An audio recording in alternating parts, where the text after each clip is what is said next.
Ketua Umum PDI Perjuangan Megawati Soekarnoputri baru saja tiba di lobi kantor DPP PDIP dan akan langsung menuju ke lantai atas kantor ke ruang pertemuan yang sudah ditunggu kehadirannya oleh kedua pengurus partai dari PDI Perjuangan, kemudian juga dari Partai Amanat Nasional yang dipimpin langsung rombongannya oleh Ketua Umum Zulkifli Hasan.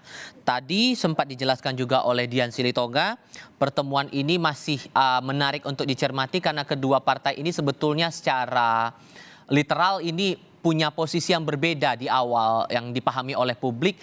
PDI Perjuangan sudah memiliki usungan nama bakal calon presiden yakni Ganjar Pranowo, sementara Partai Amanat Nasional yang sudah membentuk kubu lebih dulu dalam pemilihan presiden ini dalam kabinet.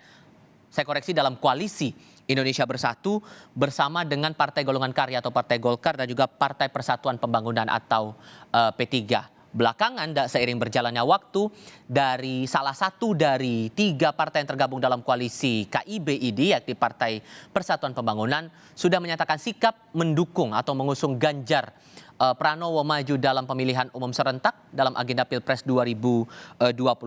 Apakah kemudian Partai Amanat Nasional ini akan mengikuti jejak Partai Persatuan Pembangunan mengusung atau mendukung Ganjar Pranowo? Ini juga menarik untuk dicermati karena dalam beberapa waktu kebelakang kita pahami juga, saudara, Partai Amanat Nasional ini dalam rapat kerja nasionalnya waktu itu sudah menyampaikan usungan nama bakal calon wakil presiden, baru bakal cawapresnya yang disebutkan namanya yang akan coba diusung dalam pemilihan presiden 2024.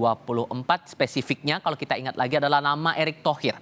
Tapi belakangan juga ini masih akan berlaku secara dinamis, siapa-siapa saja nama yang punya potensi masuk dalam radar kedua partai ini, apakah keduanya punya sinyalemen yang sama untuk mengusung nama tertentu maju dalam pemilihan presiden yang akan berlangsung 14 Februari 2024 nanti. Kita ingat lagi dalam beberapa kesempatan sebelumnya, koalisi dari PDIP dan P3 ini sempat menyebut sudah mengantongi 14 nama bakal calon wakil presiden yang diproyeksikan bisa atau mumpuni untuk mendampingi Ganjar Pranowo dalam Pilpres 2024. Disebutkan 10 nama datang dari Partai Demokrasi Indonesia Perjuangan, sementara 4 nama sisanya datang dari P3.